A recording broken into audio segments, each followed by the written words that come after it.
Right, g'day, I'm Brenton, and today we're going to have a yak to Randall Wilson. He's quite a prolific artist, and we're just going to discuss his career. So, thanks for coming, Randall.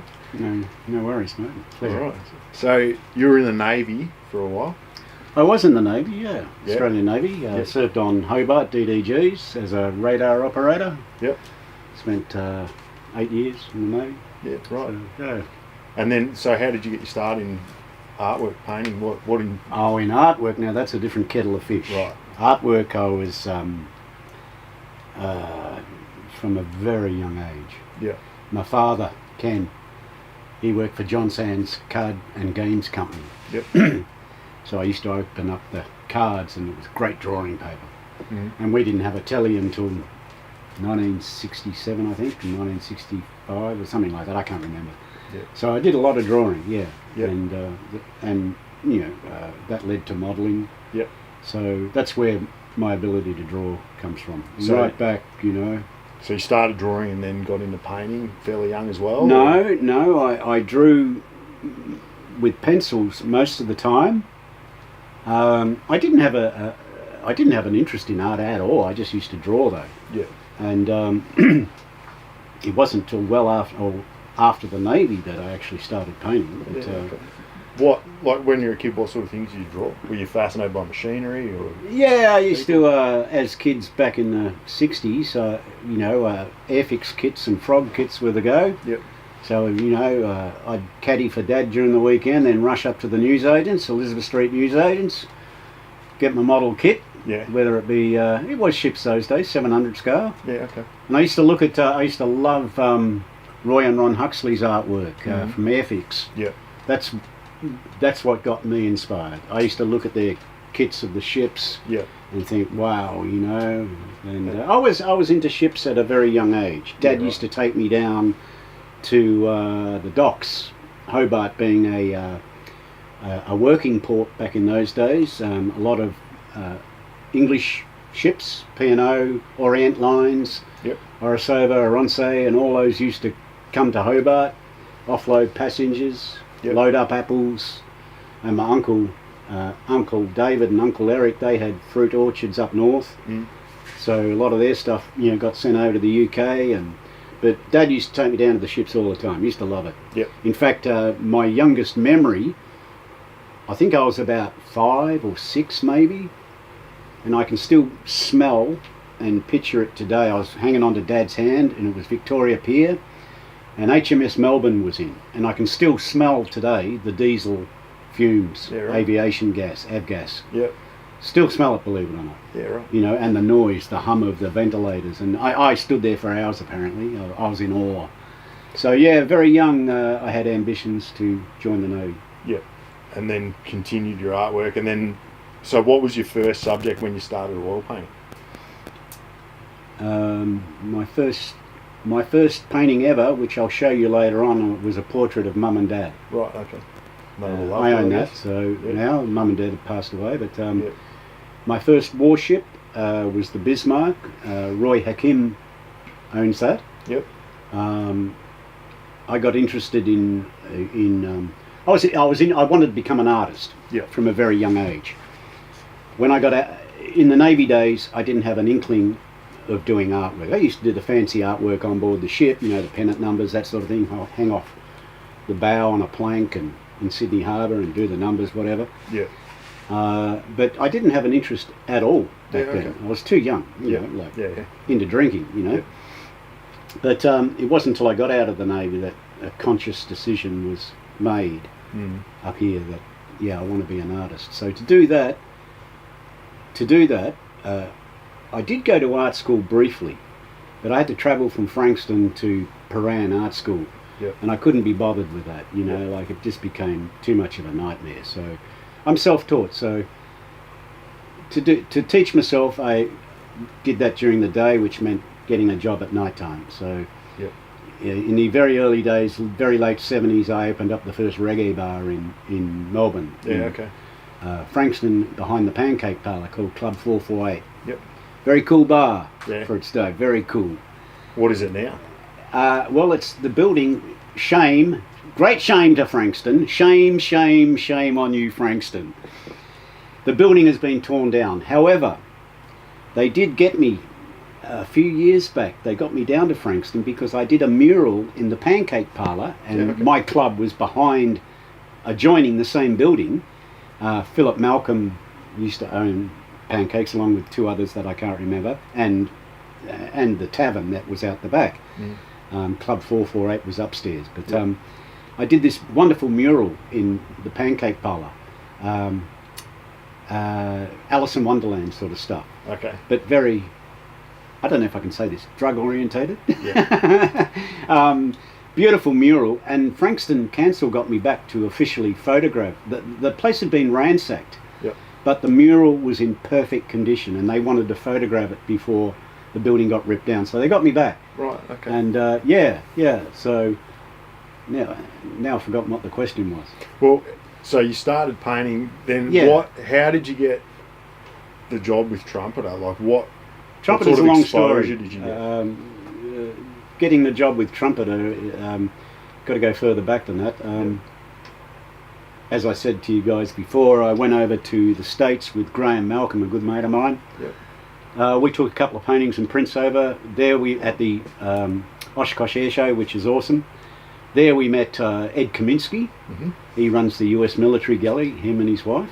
So he bought the painting that we took over, which I can't remember what it was now, and the prints that we took over. And then David Higgins from Cranston Fine Art. At the time, Cranston Fine Art were the largest print house gallery in Europe, and probably still are. They're huge. And I got back from the States, and he bought everything off me, flew me over, printed everything. For 10 years I'd go over there and do all the signings, and that's what got my name around, around the planet, but I was still learning, I look back at the artwork that I was doing for David, and I'm not embarrassed, some of it's good, some of it's not, where I am today is a different kettle of fish, but that was the start of things. So from there, Trumpeter got hold of me through Facebook. I was on social media quite young when it first started. I've always been on social media. It's a great platform. And so Trumpeter got hold of me, Jackson Shoal. Okay. So and you never looked back. You made it. Well, have I made it? No, I haven't made it. I'm always hustling for $1. When you're not hustling for $1 and you've got to ooze the money, that's when you made it. I'll never make it. My kids might do better out of my artwork than what I will. Okay. But I get great enjoyment walking into a hobby shop and seeing my artwork on box top kits, taking me back to when I was a kid and I used to look at Roy and Ron Huxley's work. So it's a great thrill. I mean, I sold work to Paul Little, who used to own Toll, Steven Spielberg commissioned the paintings, Star Wars painting. But I get a bigger thrill seeing it on the box tops, Do people recognise you in the hobby shops when you go in? Oh, I don't know about that. I was in Vietnam last trip, and the hobby shop wanted me to sign all their plastic model kits there. So I had to sign all their ship kits. Whether that's making it or not, I don't know. But I love doing the box top art.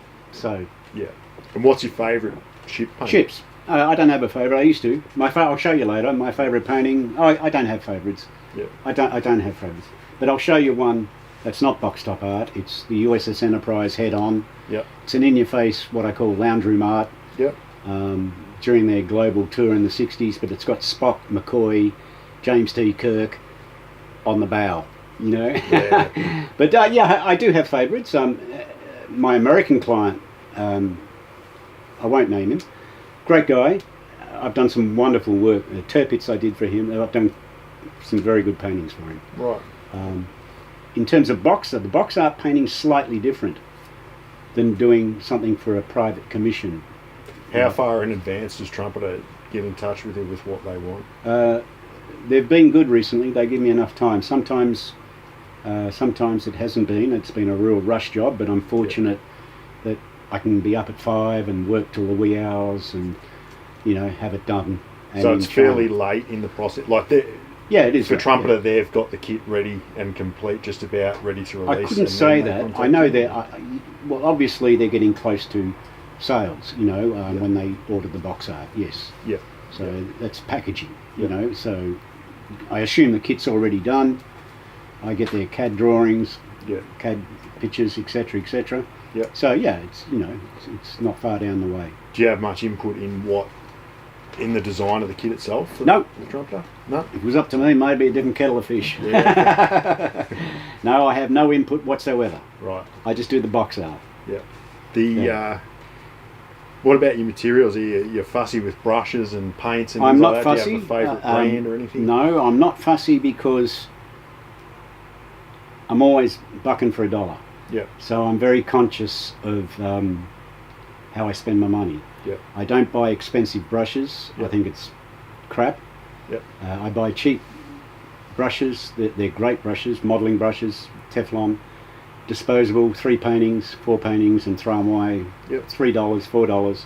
I don't believe in wasting money on $100 brushes because you're doing the same thing. You'll only get 4 or 5 paintings and throw them away. It's bullshit. Mm. But I do get good oils, Winsor Newton, Rowney. Yep.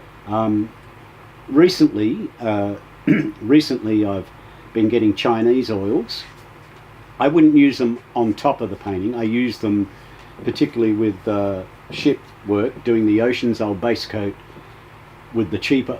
When I say cheaper, they're cheap. They're much cheaper. They're still okay. They're fine. Yep. But I'll do the base coats with those as opposed to Winsor Newton, Rowney. I mean, some of the oil paints you're paying, for a 150 ml tube, you're paying $110. Yeah. Yeah. So I guess lately I'm conscious of that.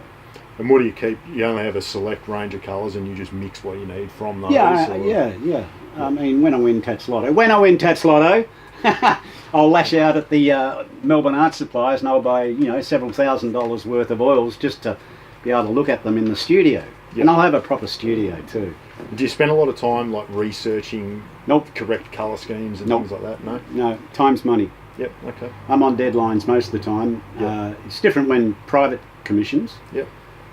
They're paying top dollar, so I'll do the research for them, and they provide a lot of research. But in terms of box art, I don't do a lot of research. Yep. I'm familiar with most ships. Yep. When I say familiar, that's a pretty big box. Yeah. Inside that box there'll be certain things that I'm not familiar with, which I have to research. Okay. But that's the beauty of Instagram, Facebook, particularly Facebook. You have lots of ship enthusiasts. I'm not talking modelers, but ship enthusiasts. I've just got to punch in a question, and within minutes I'll have an answer that I assume is 90% correct. Yeah. So there's I haven't bought a book in 30 years. Yeah, okay. Yeah. So So sometimes you'll get a subject matter that does require research. Like I think I did Titanic and the sister ships recently. Yeah. And they required a bit of research, Oh, it's not a warship. I'm not familiar with it, You also do work for Hobby Boss and a few other brands. Well, Hobby Boss is Trumpeter. Yeah. I love kits as Trumpeter. Merit. Yeah, Merit, Pit Road, Monochrome. Yeah. Yeah. So, you also build a lot of models. Do you think scale modelling is another form of art? I do build a lot of believe models. it's I don't build as much as I'd like to. Yeah. It's a beautiful, beautiful sport. It's a beautiful artwork. What do you prefer, painting or building models? That's a tough call. Once I get into my booze and everything like that, and I get into the oils, Valvoline, GTRX, all of that, I get into it. Yeah. But modelling I love. I always have from a kid. It'll never leave you, You can put it down for a couple of years like I did in the Navy, but picked it up pretty quickly. But they both feed off each other. Yeah. I mean, I've got to model occasionally. Otherwise I go nutty. Yeah. If I spend more than a week away from the canvas, I go nutty. Yeah. So they feed off each other. Yeah. But time's money. I've got bills to pay, so when the artwork comes, I've got to put everything down and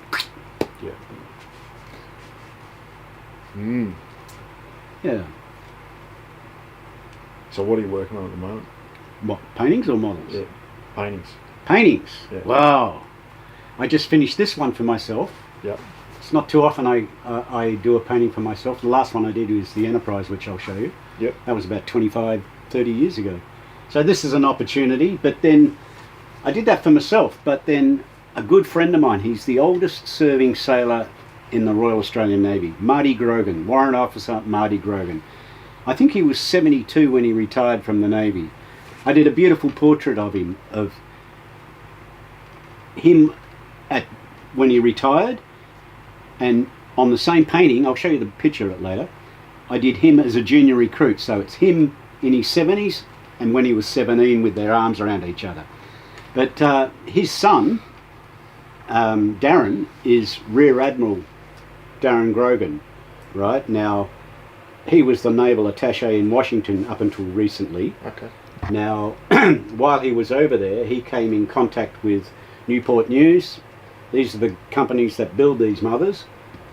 And he's going to be able to do something with this painting. Okay. But I need to get him some prints. He's now, never before has there been an Australian in command of a US Navy, right? So Marty Grogan, not Marty, Darren, Yep. Rear Admiral, is second in command of the US Pacific Fleet, based in Hawaii. Yep. Okay. So great guy. He's bought about 14 paintings off me, but Excellent. fantastic. He's on Facebook. He's one of these, like IT here. He's one of these. Look at me! Look at me! His photos everywhere of, you know, like, great guy. But yeah, so he reckons he'll be able to sell that on. So, which would be good. That'd be nice sitting in Newport News. But we'll see what happens. Mm-hmm. So, yeah, it's not too often I get to do what I like. I got another line of artwork that I really want to do, which I spoke to Kawa about. You know, Yeah. she touched on it slightly, and that's hot girls on scooters in Vietnam, Oh, you yeah, know, I but wanna see anime that. style. Yeah. You know, and I could do that. I took some great alley. You ever been to Vietnam? No. Mate, they got these freaky alleyways with the wiring, like they're like tentacles everywhere. Yep. Oodles of telephone and internet cables, and I don't know how it works. It works. Yeah. But and great cafes and real old school French. The architecture is beautiful over there, and they have a great scooter culture. Scooters with eyelids on their headlights, and everyone has bunny ears on their helmets, and Yeah. it's a great culture. And I took heaps of photos of scooters, old scooters, Vespas, new scooters. You know, the one of the fastest companies over these VinFast. They produce electric cars, very cool electric scooters. Yeah. But as in terms of artwork, as a sellable poster, it would sell very well. So I do have something There we go. cooking, but I'm talking about like steampunk style. Yeah. Yeah. You know, not scooters on the ground, scooters airborne. You know, like Yeah. I'm sure people love. you know, with the takeaway out of what was the movie Seventh. Anyway, I don't know. memory failure. Well, Yeah. how do you go? Like, is it difficult, say, going from painting a ship to then doing a portrait, or it doesn't matter to you? I love portraiture work. I really do. Yeah. When I'm old and grey, which is another year or so, that's what I want to do. But it's developing a style. Mm. I'm a basket case guy. I'm tight, like detail. Yeah. I'm a Virgo, so detail. Yeah. But I love looking at portraiture work, but I like loose portraiture work. Yeah. I watch some of these artists that just slip, slop and slap, and you just look at it and think, damn, that's great. Ben Quilty. I wish Do you I like could do Ben that. Quilty? Huh? Have you ever seen Ben Quilty's work? No, He's very no. impressionistic. I see a lot on thick textural Facebook. stuff, There's a lot of artists that are nobodies, but they're fantastic. Yeah. You know, and I probably need to drink a bottle of bourbon and relax. And Do you think you'll branch out in other mediums? No. Or you stick with oils? too late for that. Yeah. Okay. I'm an oil man, Yeah. But if like I can tell you now, if I was in my 20s, I'd be right into this digital stuff. Yeah. Okay. I mean, that's the future. Yeah. I'd like to give it a bash, to be honest, but I'm too lazy to learn. Well, I suppose you So I could, stick with what I got. you couldn't take what you've done and just play around with it digitally and see what I you don't come know. up with. I don't Sure know. you I'd do need it, a 'cause you digital scan artist it to tell anyway. me that you can. I think you can. I don't. I really don't know. Yeah. I'm not sort of overly confident on computers. I mean, I know enough. Yeah. I can't be bothered learning things anymore. So we're going to see you like go out into some impressionistic phase. No. where you- not impressionistic. You've Or, got to be able to abstract? look. No, I've got no time for abstract. You know, they're people that can't paint. Yeah. And I'm going to get lambasted for saying that. They'll be jumping through the camera It's an lens, but excuse for... my view about abstract painting is they can't paint. I think, a lot of people, when you've got, say, a 5-year-old and they say, oh, my kid's such a beautiful artist and it's abstract nonsense they've done with their crayons, they call it art. I think it's garbage. But I think if, say, Da Vinci had branched out into something more abstract, you'd at least appreciate it because you know darn well he paid his dues and could actually paint. Who's Da Vinci? Yeah, there you go. I think that's the difference. I think you may not like it, but you can't teach an old dog new tricks. Yeah. So, but as I said, if I was young, in my 20s, I wouldn't be living in this country. I'd be in Vietnam and I'd be doing digital work. So yeah. How much do you spend more time researching a subject if you're building a scale model as opposed to painting it? No, I get too keen. I just want to build the mother. Okay. I'm not a nut and bolt counter, I build for fun, for me, not for the public. I'll occasionally change a few things, do a few things, which I'll show you later, but I build just for the pure pleasure of it. Do you prefer building from kits or scratch building? I love scratch building. Yeah. Love it. Yeah. How do you go about love sourcing? Scratch building. How do you go about sourcing plans and things? Draw them up myself. Right. I did the model of Long Beach. Yep. Which to the viewers, if you go on the page into, I think it's under Randall Wilson Naval, and go into albums, you'll see the whole process. But I love scratch building. Yep. Scratch building comes about from, damn, they don't have a kit available of this, But scratch building's fun, and especially nowadays that you've got so much aftermarket material available to you. 3D printing, photo etching, plastics, sheet plastics. You can go and buy, and it's cheap, and it's great. And when you're painting a scale model, because you work with oils a lot, what do you prefer when you're working on a model? Like, do you airbrush with acrylics or lacquers? What do you use? Well, there's so much choice nowadays. Like with everything, there's just too much choice. Yeah. And there's way too much choice. Mm. And most of these paints that come out now are crap. Yeah. In terms of water-based, a lot of them are crap. I'm not going to name names, but the molecular structure of them is weakened. The pigmentation is weak. To me, and I'm not a professional modeler, but in my opinion, you cannot beat Guns and Tamiya. Yeah. When they built those paints, they did a lot of research. Tamiya's fantastic. The liquid Tamiya glue doesn't ruffle its feathers. Same with Guns. Yeah. They're extremely workable both with airbrush and brush. Yeah. Watered down, they don't lose their pigments, when you thin them out. Mm. Yeah. They're wonderful on brushes for certain effects. Yep. Beautiful on airbrushing. So I don't go into this other water-based stuff. I have used True Colour on some of my Naval models, and they're very good actually. The pigmentations are very strong. Mm. I still have trouble with an airbrush with them. Yeah. But for certain things. Have you ever incorporated airbrushing into... Never. No? Never? Strictly with a brush? Strictly brush. Yeah. I don't know why. It's not cheating. It's, what are you going to use an airbrush for? Getting smoke, mist? That's the trick about oil paintings when you're painting. You've got to learn how to create a fog or a mist or spray from a wave. Yeah. You don't, as I would say, cheat by using an airbrush. And an airbrush won't give you the effect anyway. It's all got to be done in the wet, when the paints are wet. Yeah. And that's a process. You've got to think ahead. Is it daunting? Like, say, this is a huge painting. Like, there's a lot of work in that. Like, is it daunting from the start to go, oh my God, I've got to paint, I've got to finish this? Not if you plan it right in your head. This has been fermenting in my head for quite a number of years. I got some great photos. I got to tell you about these mothers because no one believes me. But anyway, from the datum line, so the boot topping, on it, whether it's the Enterprise, Nimitz class, Gerald R. Ford, from the datum line to the flight deck's 101 feet. Yeah. On an Nimitz class, the anchors are set at 67 feet above the datum line. The US Navy rates their ships at 35 knots plus. They'll never tell you what they really do. Yeah. Well, I can tell you now, I've operated in the we operated as a rescue destroyer for the Enterprise back in Rimpak. Not Rimpak. What's the Australian? Kangaroo 1. Okay. Now, we couldn't keep up with the Enterprise, right? So when you see photos of the ship and the bow wave is below the anchor line, you know it's doing about 35 to 37 knots. Okay.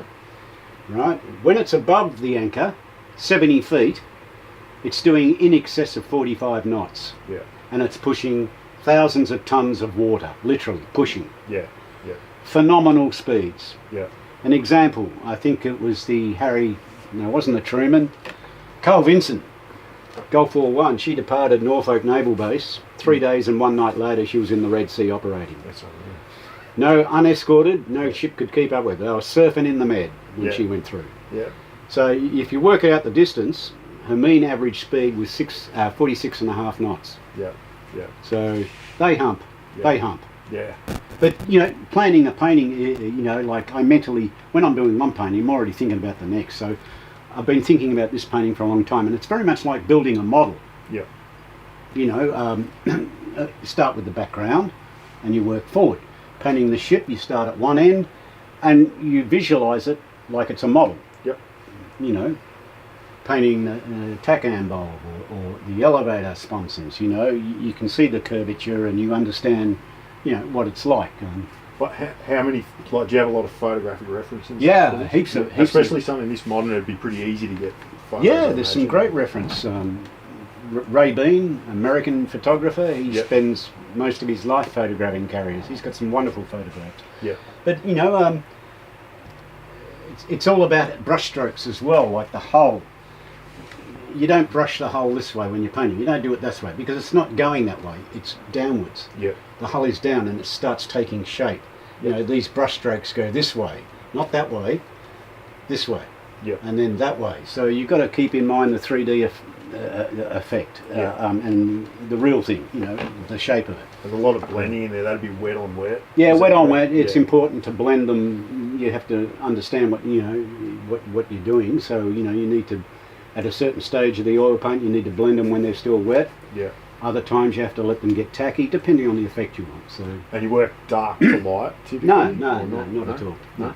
Just depends on... I just keep building it up like a model, mate. Yep. You paint it basic colour. I did all that basic grey, let that dry, that's the base coat. Yep. Then start painting it. Then add the weathering effect. Yep. Dry brush, wet brush, yep. Whatever. Yep. Are you fussed on, will I use a haze grey? The US Navy? Yeah, US Navy. I mix up my own. I always mix my own paints, Yeah. I could go back to any painting, even done 30 years ago, 40 years ago, I could tell you exactly what oil paints I used. Yep. I could look at the colour, if there was any damage, I know up here. Yeah. Know exactly how to repair it. Do you find it, do you prefer, say, more modern subjects as opposed to older ships? Nah, or is it just modern subjects, they're it's like homogenised pasteurised milk nowadays. I mean, warships aren't looking like warships. They look like slab-sided bloody affairs, Yeah. Russians, now there's a good-looking warship. The Russians. Like warships, mate, this so-called stealth crap, bollocks. Yeah. Any weapon system you've got enough to deal with, you should deal with it. You don't need to be stealth. You'll never be stealth. Yeah. Never, ever. Yeah. So why worry about it? Yeah. Yeah, I much prefer these older designs. I think there's a lot more to them. I think they're more visually. Well, you're there's much more going on. You're using Vickers hardened steel, Yeah. rolled armour, not this plastic ceramics, Yeah. No, you're not allowed to say. Okay. Yep. But so you'd much prefer painting No, I like painting the modern stuff as well. Yeah, I mean, there's certain modern ships. I love Russian stuff, as I've said. Puerto Veliki and the Nakamod's coming out soon. She's been retrograded and with the Zircon missiles and. What's a Nakamod? What's that? Well, it's a heavy nuclear rocket missile carrier. Yeah. One of the Kirov class. Right. Okay. Yeah. I mean, that's due out soon. awesome ships, beautiful ships. I mean, a real warship. Yeah. You know, very Yamato-ish looking actually. If you take a step back and look at them, they've got this beautiful line work. You know, into a huge pagoda. You know, like I think it's like cars, mate. All cars look the same nowadays. All bloody warships look. I'm sure they come out of the same design bureau. I mean, you know, that's why I like Russian stuff, mate, because they look like warships for a start. Whoa! So, you know, like, so your favourite ship designs are that of the Russians? Like, yeah. I mean, you know, like if you want to get really technical, I mean, I was in the Navy, right? Yeah. Now I can tell you now that the Russian shipbuilding industry is far more advanced than West. Yeah. And all of these counters are going to laugh at me, but I can tell you now, they were the first to use vertical launch. They were the first with 3D radars. They were the first with acoustic streamlined hulls in terms of vortices and shapes of hull. If you look at it underneath a Russian warship, the back where the props are, they have very intricate thrusting abilities, you know. They've never used aluminium. Yeah, okay. They've always used high tensile steel. They're extremely wide ships, which allows for more stability and a shallower draft. Yep. They were the first to employ COG, gas turbines, steam propulsion. Yep. Their torpedoes are beyond the West. I mean, the Shalika is a 300-mile-an-hour torpedo. Yeah. You know, underwater. Yeah. The thrust comes out the nose and is, you know, so many things that the Russians have built that are way ahead. I mean, you know, like Gatling guns. I mean, the Russians have had those as standard weapons since 1962. All of a sudden, in the 70s, we thought, oh, we'll get these Gatlings. You know? And the other thing that'd be interesting about Russian warships, I can remember this from my Navy days, because we, coming out of the Red Sea, we circled one Russian ship. I can't remember which one. I had to draw it for the skipper. But, you know, I was in radar, so I had a classification 6, which is the highest. Okay. So I worked in CIC, Combat Information Center, right? And the Russian ships always had double radar systems, 2 radar systems, fairly distanced away from each other. And we were always told, oh, it's because they're valve operated and they're not as good as ours, we're digital. Yeah. Well, valves, as you know, don't get affected by electromagnetic pulse. The reason why they have double radar systems, if one gets shot up, you're not totally blinded. Yeah. You've got another one of the same band, whatever. Yeah. So that's why there's always double radars, which you're starting to see in Western navies now. You're starting to see a double up of. Yeah. So you know, I just like Russian naval ships. You know. I've got a friend he's older now, but he was in the Russian Navy. He was a submariner, and he was telling me when they used to submerge, they'd put a string between the bulkheads, between the drawers, and they'd watch it as the pressure built on the hull. They'd watch it shrink. I had a bar, my last bar, the flyby bar. True story. I'll show you the hat. I had this Russian lady would frequent the bar, and then one night she came in with this very handsome guy, big guy, Russian he was. Yeah. And he came up to the bar. He couldn't speak a word of English, so his girlfriend was translating. He wanted scotch. The best scotch I had at the time was Glenfiddich, Glenmorangie, Glenmorangie. But anyway, just looking at him, he had a Pierre Cardin suit, Rolex, diamonds on every finger just about. Oozed of money, this guy, oozed of money. I'll cut the story short. Got talking, he was here in Australia for a month. He was a captain of a nuclear SSN, submarine hunter, right? On his next trip back, he brought me back a genuine Russian mink captain's hat, and he wanted to give me his watch, which was issued to the captain and the XO only of Submariner. Beautiful watch. It was too big for my wrist. It was heavy as. It had this blue stone. I can't remember what the stone was. He did say it was a very rare stone. Diamond figures for the. And I didn't accept it. Yep. And by then I had some decent scotch, you know, like, you know, he used to tip everyone $100, $200, whatever, but I had decent scotch. He'd drink on the house for free, mate, you know. But yeah, so he brought back this genuine mink hat, which I've got to show you later, and a few other things. So back to painting, like when you're looking at other people's work, like other people's maritime art, what do you look for?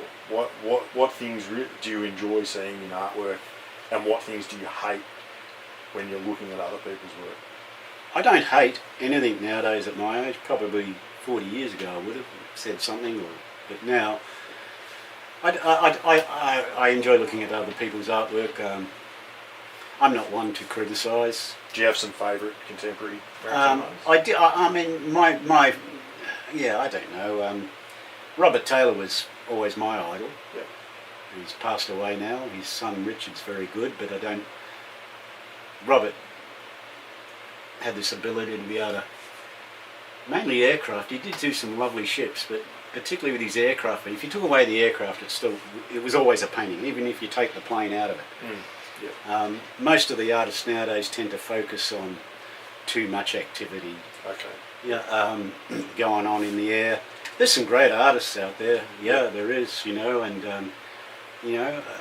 I'm not one to judge. Yeah. I'm still learning, so who am I to judge? Same goes for when you're looking at people's scale model work. Like, what do you like to see? What interests you when you're looking at scale models?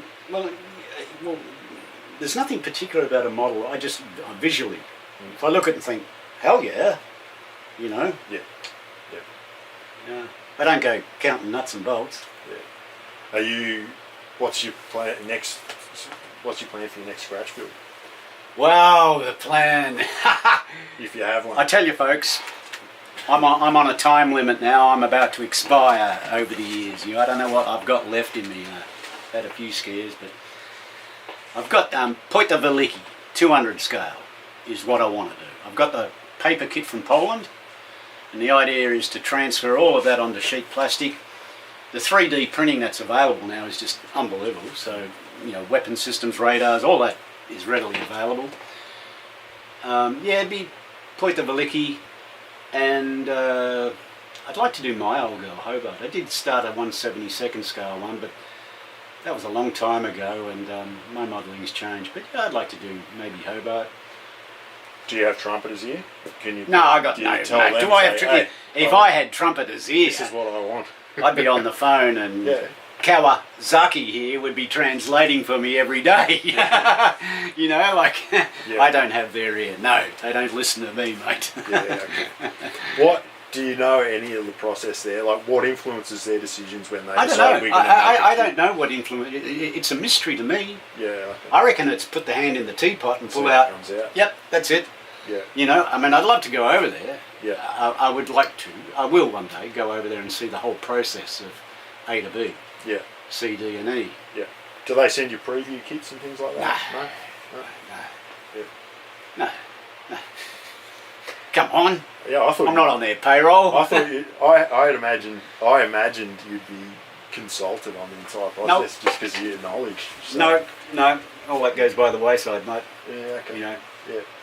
I've put my 2 bobs worth in every now and then. Have an argument with them. Yeah. Yeah. Okay. I've had arguments with them over paint schemes.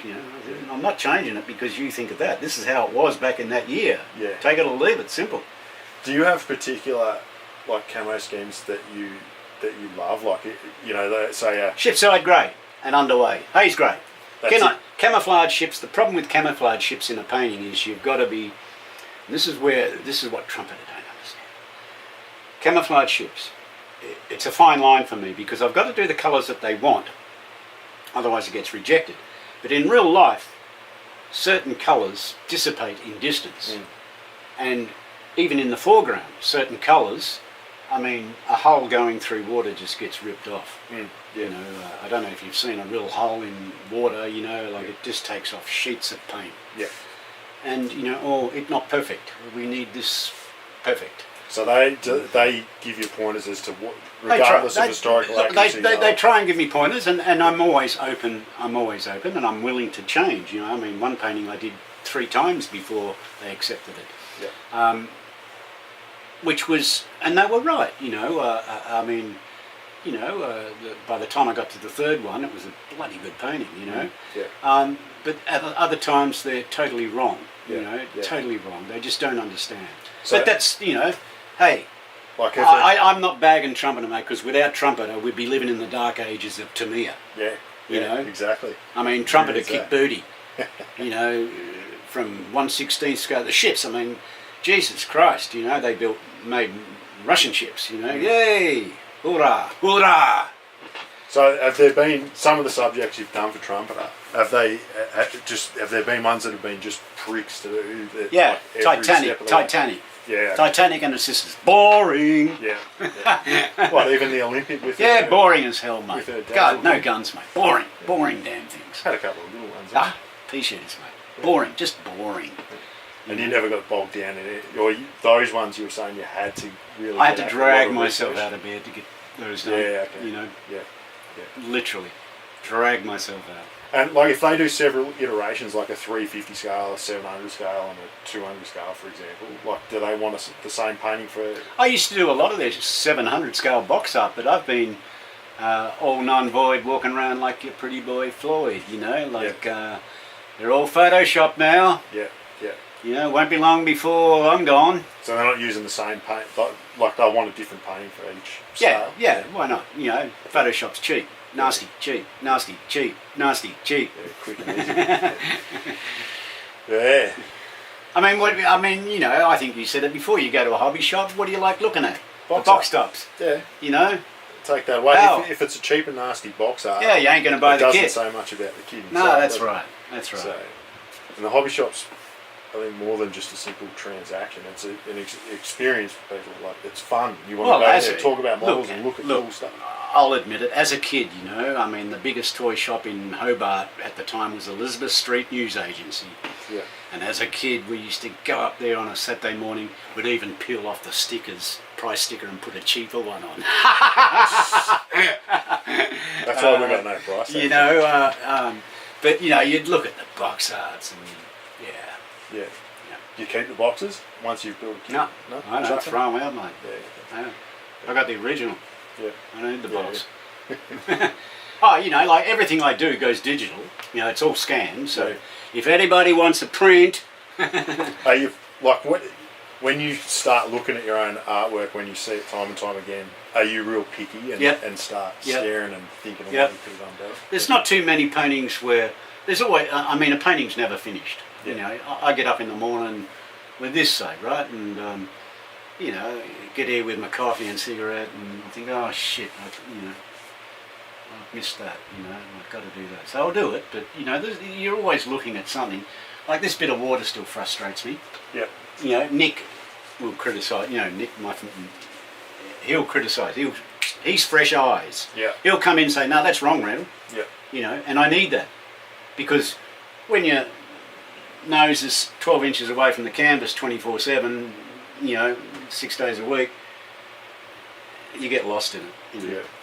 So it's good to have a fresh pair of eyes come in, and you know, Nick said, well, that looks like a scratch. You know, and he's right, it does. I've got to do something about it before it gets scanned, you know. How much planning is there in getting the proportions correct? Like there's a lot of rough sketching before you No, actually put the paint on. I'm one of these few artists, from what I've been told. I'm fortunate that I have the ability to get perspective right. Yeah.